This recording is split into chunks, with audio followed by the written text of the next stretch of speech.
Welcome to lesson number 4 on our series on the book of James. Today we're looking at chapter number 4. I was sure hoping that I could be outside again as I was with the previous lesson, but it being February in Mississippi, it was 70 plus degrees last week. This week it is 36 degrees and has been raining for 3 days. So decided not to try to risk being outside, but hope to do that more later. Just a reminder, if you were watching this in real time as I'm recording this on Thursday morning, February the 13th, 2025, I invite you to join us on Wednesday nights at 5:30 at Cleveland First United Methodist Church, located at 318 South Court Street, and to join us there. This next week we will finish up the book of James, and then we'll move into a study 2 Wednesdays from now titled Revival, Faith as Wesley Lived It, based on a book and series by Reverend Adam Hamilton. But today we're looking at chapter 4, so let's get right to it. Starting with chapter 4, verses 1 through 6. These conflicts and disputes among you, where do they come from? Do they not come from your cravings that are at war within you? You want something and do not have it, so you commit murder. And you covet something and cannot obtain it, so you engage in disputes and conflicts. You do not have because you do not ask. You do not ask and do not receive because you ask wrongly in order to spend what you get on your pleasures. Adulterers! Do you not know that friendship with the world is enmity with God? Therefore, whoever wishes to be a friend of the world becomes an enemy of God. Or do you suppose that the Scripture speaks to no purpose? Does the Spirit that God calls to dwell in us desire envy? But God gives all the more grace. Therefore it says, God opposes the proud but gives grace to the humble. Well, while we might be inclined at times to blame God for the temptations we face, James reminds us earlier in the letter, and he kind of reminds us here again, that we act not because God is tempting us, we act and are tempted out of our own desires and cravings. I ran across a quote by a woman named Saint Clare of Assisi. And she said, we become what we love. And who we love shapes what we become. If we love a thing, we become a thing. If we love nothing, we become nothing. Imitation is not a literal mimicking of Christ. Rather, it means becoming the image of the beloved. An image disclosed through transformation. This means we are to become vessels of God's compassionate love for others. So we become what it is that we love. We act out of our cravings and desires. So the question is, what are those cravings and desires? Are they good? Are they bad? Are they for us? Are they for God? And James continues on in this vein. And he expounds on this idea of acting what our cravings and desires are by talking about how so often we fail to seek and how often we fail to trust God for our lives. Instead of asking in the name of Christ, as Christ himself, remember, tells us to do, we ask based on those cravings and desires. We ask wrongly, as James puts it, because we're asking out of our own selfishness and self-centeredness and not out of a desire to please God. This attitude, this giving in to our cravings, even when we know they are unhealthy and can destroy us, is the attitude that reflects friendship with the world. But when we try to be friends with the things of the world, James reminds us that we make ourselves enemies of God. We can't be both. Now, one reminder I want to offer at this time that I've talked about earlier is that when James uses phrases like the world, he's not talking about just this created world in which we live that God created, that God gave us. He's not talking about those relationships with God or that we have on this earth necessarily. When he's talking about the world, friendship with the world. He's talking about those values, those temporal, those temporary, those time-specific values and principles around which societies organize, the messages of selfish ambition and self-centeredness and giving in to those desires and cravings, those things that the world, that society, that those who are opposed to God try to encourage us to give into and to act upon. Those messages that tell us to look out for ourselves, get all we can no matter who we hurt, give ourselves over to the worldly pleasures, that's where ultimate meaning and purpose and joy comes from. Jesus says at one point that you can't serve both God and mammon, which was mammon was a god of wealth. And he meant you can't serve God and serve worldly riches. He's not saying there's anything wrong with being rich or having wealth, but you can't serve it. It can't be the goal of what you are looking for. In the sermon that I preached on this past week about the call to take up our cross and follow Him, I made mention of a statement by a pastor who was very influential in my life, Dr. Prentice Gordon Sr., passed away several years ago. And Prentice used to say that we spend the first half of our lives ruining our health in our pursuit and of wealth and stability and security in this world, and then we spend the second half of our lives spending our wealth trying to recover the health that we lost in pursuit of the first things. It's a pretty good way of looking at it. You see, you can't be a friend of the world and a friend of God. You can't serve God and serve the things of this world at the same time. They are diametrically, unalterably opposed to each other. If we follow after our cravings and desires, then by definition, we are going against the will and the purpose of God. And the only way to avoid enmity with God is by the grace of God, whereby we resist those temptations. But in order to have friendship with God and enmity to the world, we have to humble ourselves before God, trust in Him, follow God's perfect will, understand that out of God's love for us, God has a purpose for us. To understand that God is opposed to those who would seek to put themselves in the place of God. It's the age-old sin of Adam and Eve.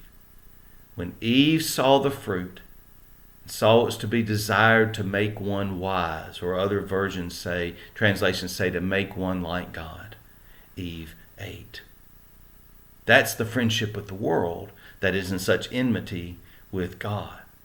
But, he says, when we are humble, when we open ourselves up to receiving God's grace, God's free, unmerited gift of love, that's when we find our true meaning and purpose and joy, because we center ourselves in the will and in the life of the one who created us, the one who gave His life for us, the one who wants us to be with Him in all eternity, who wants nothing but what is the best for us.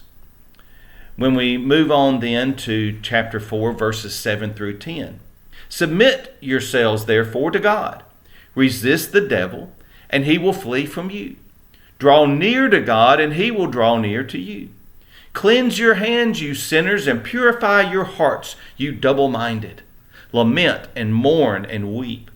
Let your laughter be turned into mourning and your joy into dejection. Humble yourselves before the Lord, and He will exalt you.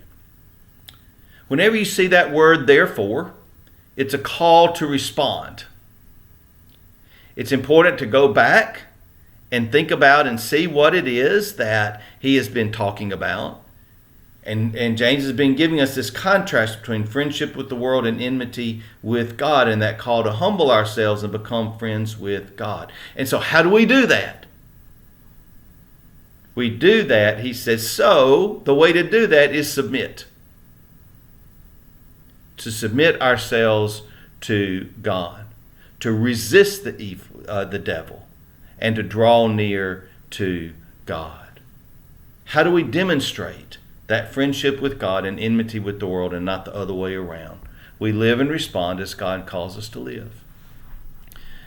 We avoid those temptations, those cravings, those desires that we wrestle with, that are all within each one of us. There's an image that I've carried around for many years, really since I first saw this movie back somewhere around 2002, 2003, something like that, somewhere around 20 plus years ago. And this image and thought and phrase helps me think about how to avoid those things that would harm me, even when those things look harmless and look pleasing on the surface. The image that I want to share with you comes from the movie A Beautiful Mind.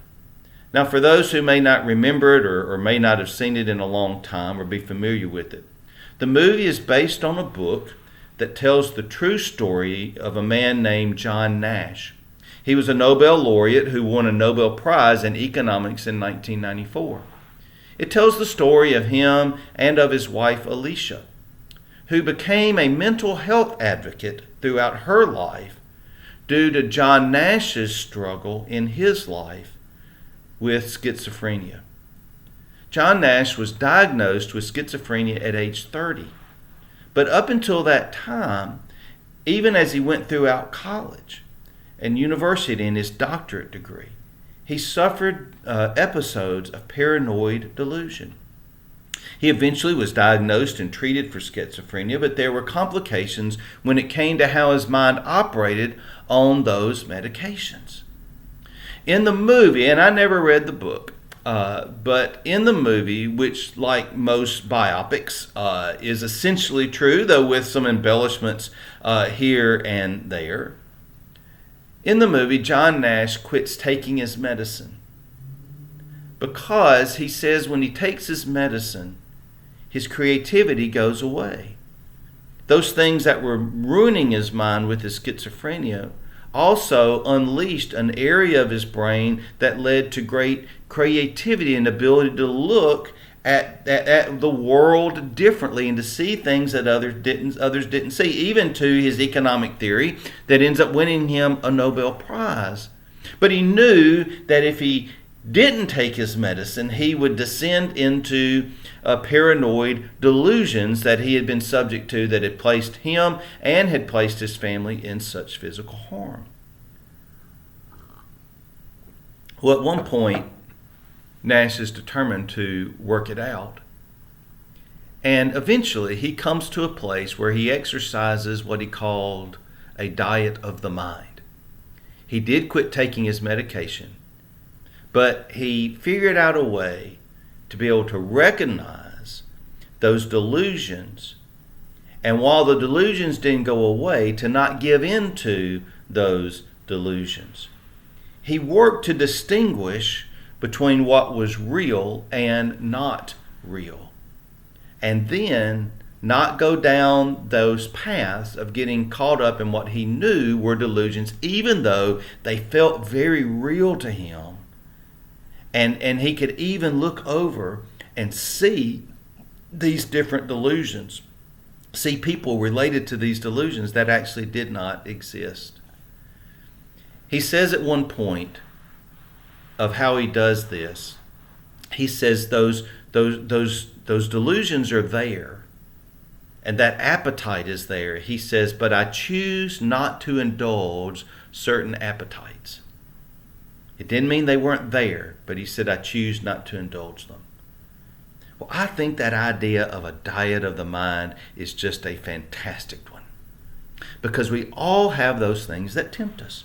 We all have those cravings and desires and indulgences, those appetites that we know are not good for us, and yet we feel their pull. And what may be a temptation for me, those cravings and desires that I might struggle with, may not be the same that you struggle with, but we all have them.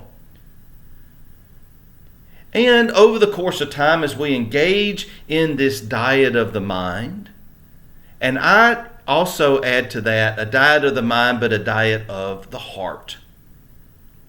The temptations may moderate over time, they may even lessen, but they're going to be with us. I think we're called to have a diet of the mind and a diet of the heart.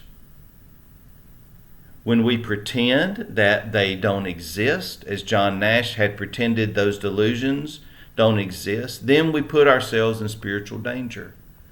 When we delude ourselves into thinking that we can overcome them on our own, apart from the help of God, then we put ourselves in spiritual danger. And the truth of the matter is that if we indulge these attitudes of the heart, if we have them and we try to get by on our own, then eventually what will happen is we will give in to them, we will indulge them, and they will lead to harm of ourselves and others, if not physically, then spiritually and relationally. They'll damage our relationship with God, the relationship with our own heart and spirit, and they will lead to damage our relationships with others. James now here gives some extreme examples about coveting, about you want something that leads to murder. Coveting leads to these disputes and whatnot. And they may not lead to such extreme actions. But we do have to acknowledge that when we take the gifts of God and we misuse them to satisfy our own desires instead of seeking to please God, then they will lead us down paths that we do not expect and that over which we do not have cannot avoid. To take actions over which we do not have control. Left unchecked, left to our own desires, left without leaning upon the grace and the mercy and the strength of God, they will lead us down paths and lead us to take actions that we never had dreamed we'd be capable of doing, of thinking, much less doing. If there's one consistent thing that's happened over the course of my ministry and friendships and family members and whatnot, it's people I've talked to over the years who got themselves into a world of trouble. It might have been legal trouble, it might have been professional trouble, it might have been relationship trouble. And they would tell me what had happened and how they ended up going in that downward spiral and ended up going in these places and doing these things. And they all say, I never thought it would or even could come to this. And they'll say, I never saw it coming. They can look back and see it in hindsight. But in the moment, when they were trying to do it all themselves, when they were indulging those appetites and desires, giving in to those cravings, they didn't see what was happening right before their very eyes and didn't believe others when they told them what was happening because they thought they were in control. To put it in the parlance that James gives us, they were being friends with the world, which set them up as being opposed to God. So how do we avoid this? We submit to God. We humble ourselves before God. We acknowledge what God's will and desire is for us in our life, that relationship with Him. We resist the devil. We draw near to God, knowing that as we draw near to God, God draws near to us. It's like that old adage that says, if you don't feel close to God, guess who moved? God's always there. We're the ones that move away. Draw near to God, he says, and God draws near to you. If we turn to God and welcome God in our lives, God will be there. And that diet of the mind and diet of the heart means that those cravings and desires no longer have control. It doesn't mean they're not there. But it means they no longer have control of us because we are allowing God and inviting God to take control of our lives. We are leaning not on our own strength, but on God's strength and power.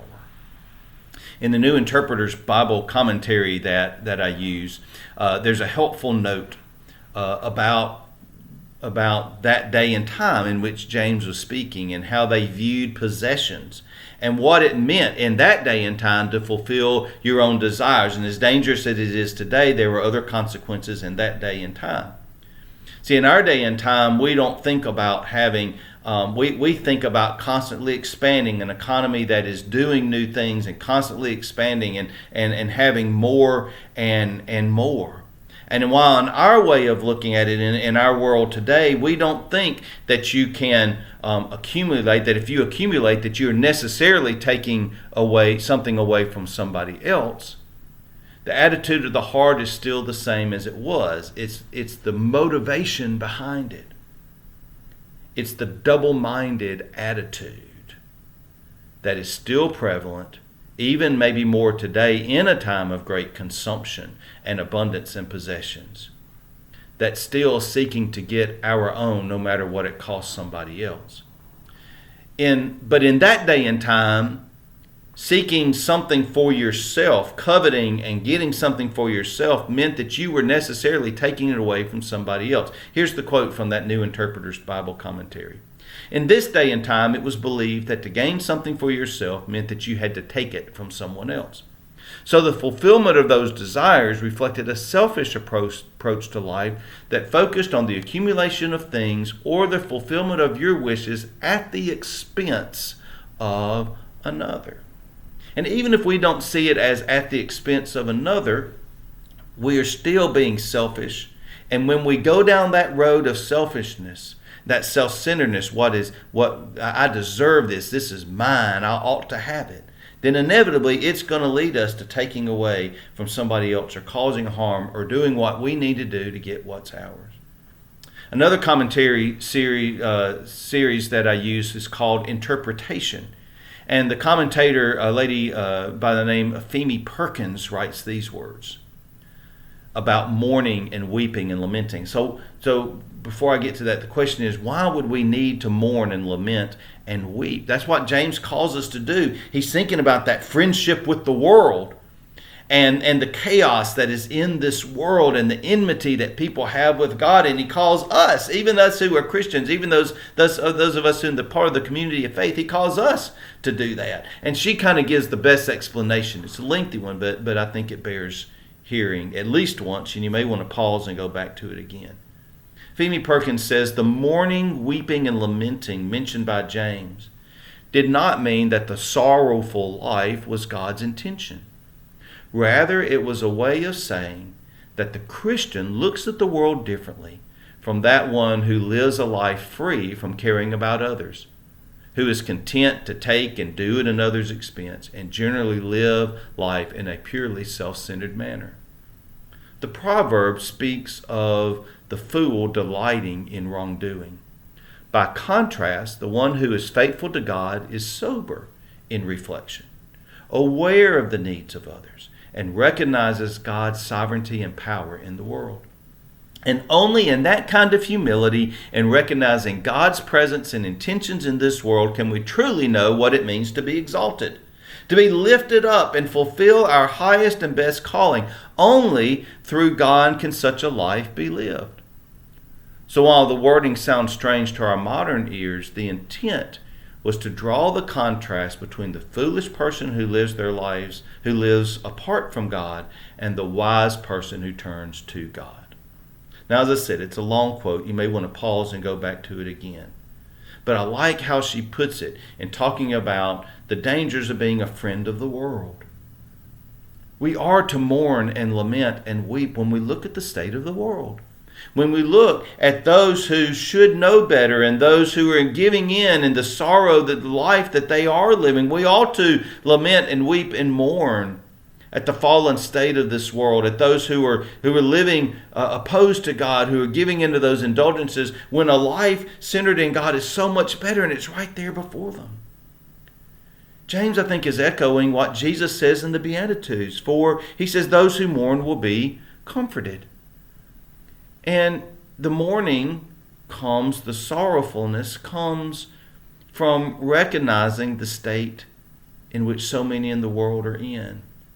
When we do that and our heart is turned to them, maybe that means we will be moved to then go and help them, maybe to reach out to them, to share the love of Christ with them, to show them a better way, even as we struggle by the grace of God and by the help of God to live that godly way and to walk that godly path. We move on to chapter 4, verses 11 and 12, and he kind of then moves to talking about our relationships with each other within the community of faith. Do not speak evil against one another, brothers and sisters. Whoever speaks evil against another or judges another speaks evil against the law and judges the law. But if you judge the law, you are not a doer of the law, but a judge. There is one lawgiver and judge who is able to save and destroy.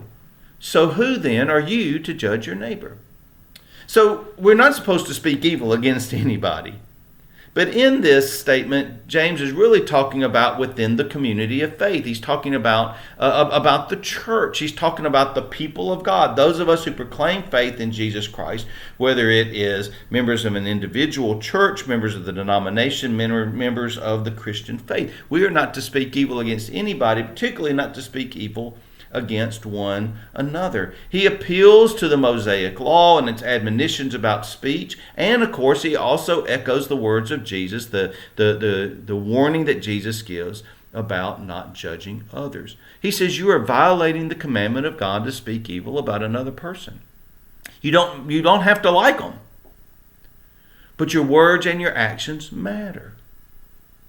And if you're speaking evil about another person, presumably because you think they are doing something that you think is not proper or right, and you speak evil about that instead of reaching out to try to help, then you're breaking the commandment of God. Even as in speaking evil, even as speaking on that thing, you are accusing somebody else of breaking the commandment of God. He says you're breaking the commandment of God yourself. If you, in your attitude of heart, are judging others, you're bringing that judgment upon yourself. See, because you see, in these instances, when we speak evil against somebody else, when we presume to put ourselves in the place of Jesus, we make ourselves judges of the law instead of doers of the law. And remember, James tells us that we are to observe what he calls the royal law, which Jesus tells us is the greatest commandment of all. Love the Lord your God with all of your heart, mind, soul, and strength. Love your neighbor as yourself.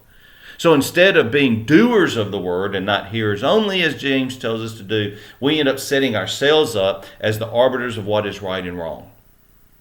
And not only as the ultimate arbiters of what is right and wrong, but the one who judges then the condition of somebody else's heart.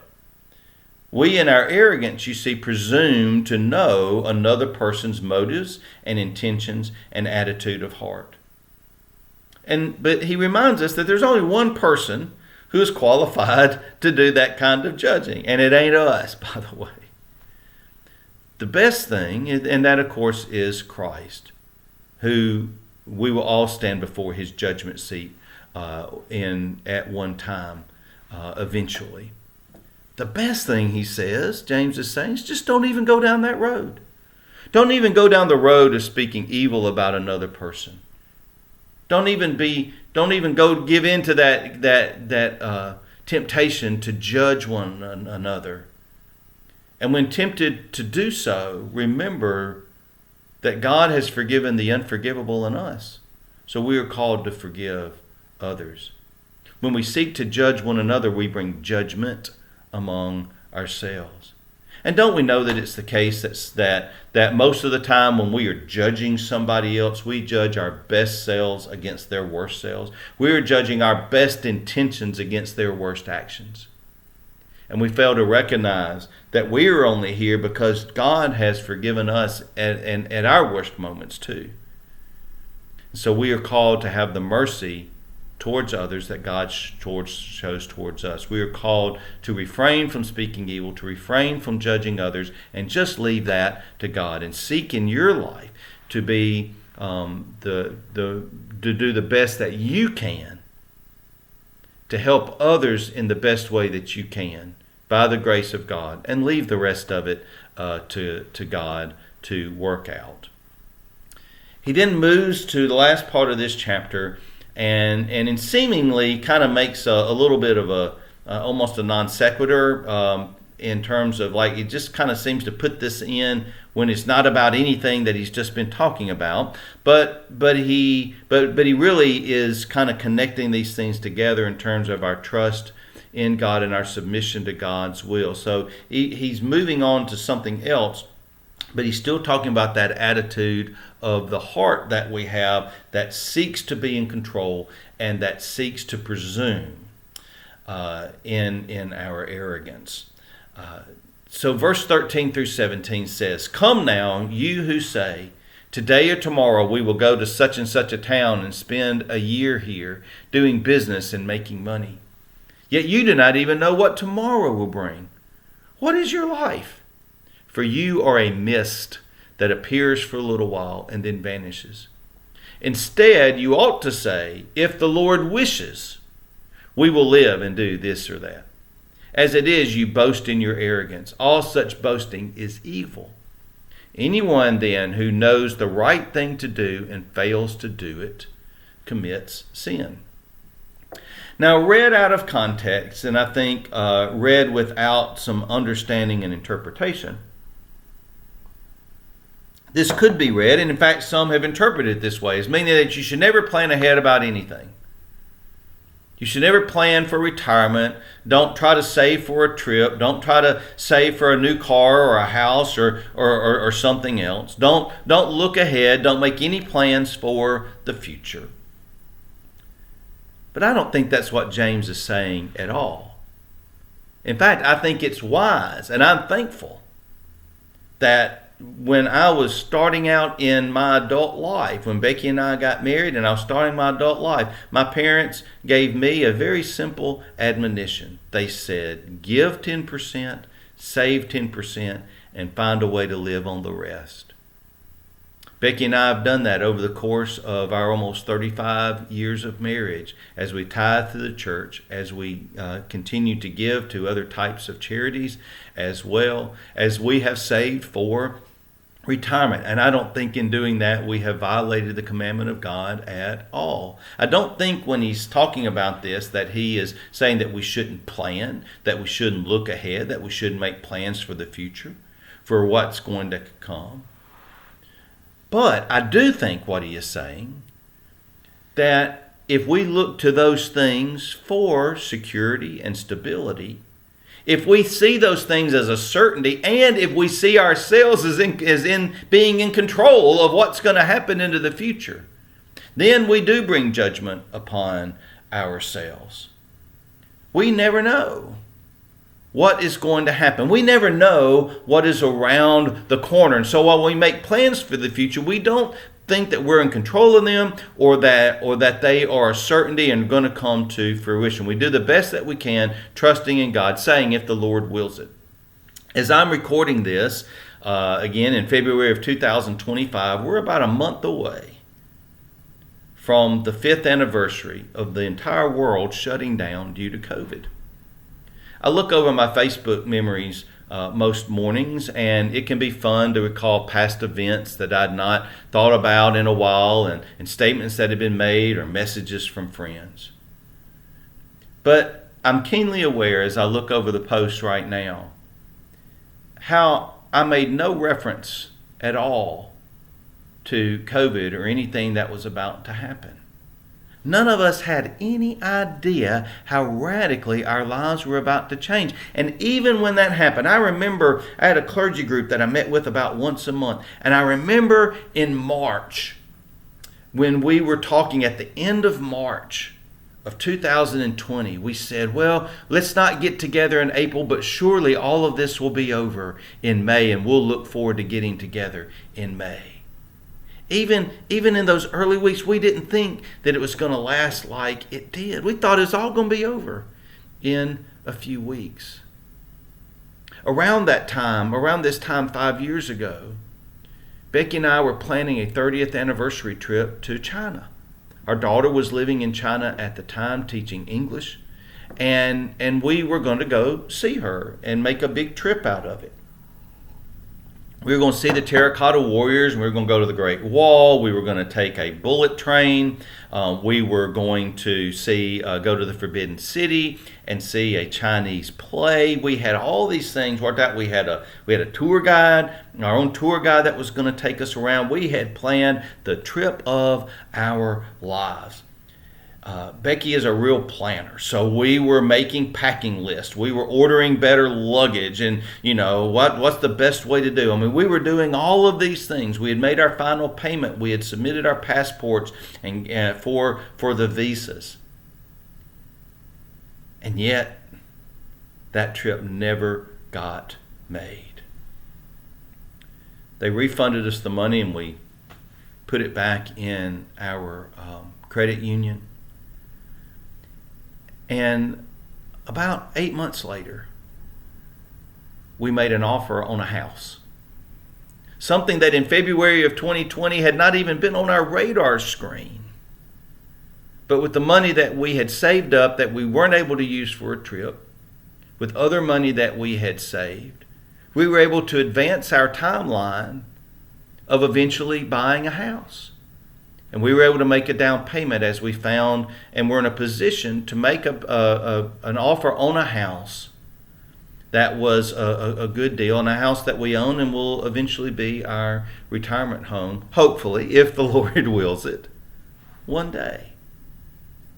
All these things that we thought were certain in February of 2020, none of it came to pass. But out of it, some good things came to happen. Some good things happened. So when it comes to looking at our daily lives, do we what if our lives away? Do we look to something to the future? Do we look to plans in the future for our security and for our meaning and our purpose and joy? Or do we understand that our lives are fleeting? Do we understand that we're not in control? And even as we make those plans for the future, do we make sure to see those things not as the source of stability and security and joy, but as avenues of blessing to serve God?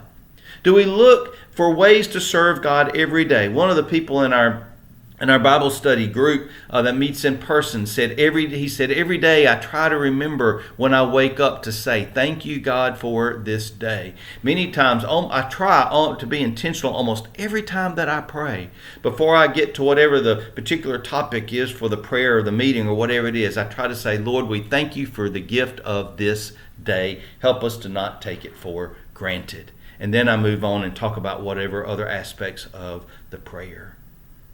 Do we place all of our joy and meaning and purpose into those plans? Or do we turn them over to God? James reminds us that in the scheme of things, our lives are a mist. They're a vapor. They're there and then they're gone. In the book of Isaiah, it says that all people are like grass. The grass withers, the flower fades, but the word of the Lord endures forever. All people are like grass. But here James says we're not even like grass. We're a mist. We're there and then poof, it is gone. Here today, gone in an instant in the scheme of time.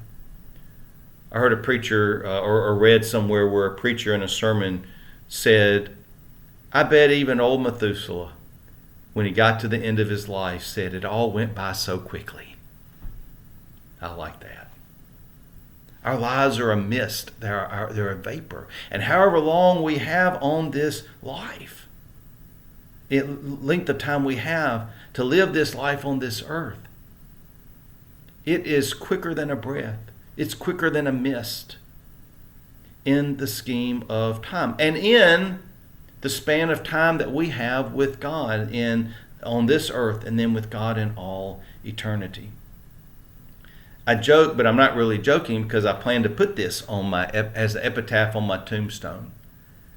That, Lord willing, that I will live to a ripe old age, as our earthly terms define it. But on my epitaph on my tombstone, I want it to say, lived old, but died young. And of course, that's a play on my name, but then I also want it to mean that I kept that attitude of life throughout my entire life. That attitude of trusting in God and seeing the blessing of each day, seeing the opportunity in each day, seeing the possibility of each day, seeing the joy in each day. Instead of what-ifing my life away. We can what if our lives away. If only I could be grown, we say as kids. Once I'm an adult, then I'll do these things. Well, once I get my job, then I'll have plenty of money. And then we discover that life is difficult. We don't have the money we thought. Well, once I get settled in my career, once I get married, once I have a child, once I have a grandchild, once I can do that traveling, once I retire. If we spend our entire lives looking ahead to something in the future to make us happy. We never live for today. And James reminds us we're not guaranteed any of that. So we should not boast about who we are or what we plan to do. As the old adage says, we make plans, God laughs. We don't put ourselves in the position of God, either in judging others or in thinking that we are more in control than we are. If the Lord wills it, James says we ought to say. It's a good reminder of who's in charge. Anything other than that is boasting. It's arrogance. We are to trust in God, listen to God, love God, serve God in word, deed, and heart. Anything that presumes to bypass or ignore God is sinful, he says. So do we use the time we have to lift up ourselves or to lift up God? Do we seek to do what is right in this world, what follows the commandment of God? Or are we seeking only what is for ourselves? Do we place our security and trust in the things of this world? Or do we place our security and trust in who God is and in God's grace and all that God has done for us? It's a fundamental choice that we make each and every day. What choice will you make this day? When you wake up tomorrow, what choice will you make tomorrow as to who or what you will serve, in whom or what you will place your trust? You're either a friend of God or a friend of the world. You cannot be both. The next lesson we'll finish up with chapter 5. Thank you for joining me in this series, and I hope that you will continue on all the way to the end. God bless you, and have a great day.